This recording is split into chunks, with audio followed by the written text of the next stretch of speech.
ഇന്ന് നമ്മൾ യൂട്യൂബിൽ പ്ലേലിസ്റ്റ് ആഡ് ചെയ്യാൻ പോവാണ്. ചാനൽ ഓപ്പൺ ചെയ്യുക, അതിൽ ഒരു പർട്ടിക്കുലർ വീഡിയോ നമ്മൾ തിരഞ്ഞെടുക്കുക പ്ലേലിസ്റ്റിൽ ആഡ് ചെയ്യാനുള്ളത്. റൈറ്റ് സൈഡ് ടോപ്പിലായിട്ട് 3 ഡോട്ടിൽ ക്ലിക്ക് ചെയ്തിട്ട് സേവ് ടു പ്ലേലിസ്റ്റ് എന്നുള്ള ഓപ്ഷൻ കൊടുക്കുക.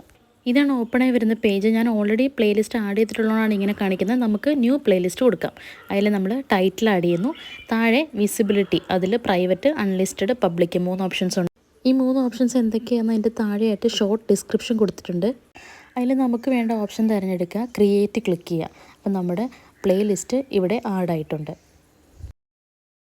ടോപ്പിൽ വന്ന പോപ്പപ്പിൽ സി ലിസ്റ്റ് എന്നുള്ള ഓപ്ഷൻ കൊടുത്താൽ നമ്മുടെ ആഡയക്കുന്ന വീഡിയോസ് നമുക്ക് കാണാൻ പറ്റും. ഇനി നമ്മുടെ എക്സിസ്റ്റിംഗ് ആയിട്ടുള്ളൊരു വീഡിയോ ഈ പുതിയ പ്ലേലിസ്റ്റിലേക്ക് ആഡ് ചെയ്യാനായിട്ട് പർട്ടിക്കുലർ വീഡിയോ സെലക്ട് ചെയ്യാം. മുകളിൽ 3 ഡോട്ടിൽ ക്ലിക്ക് ചെയ്തിട്ട് വരുന്ന ഓപ്ഷൻസിൽ സേവ് ടു പ്ലേലിസ്റ്റ് എന്നുള്ളത് കൊടുക്കുക. ഇതിൽ നിന്ന് നമ്മുടെ പ്ലേലിസ്റ്റിൻ്റെ ടൈറ്റിൽ സെലക്ട് ചെയ്ത് ഡൺ കൊടുക്കുക.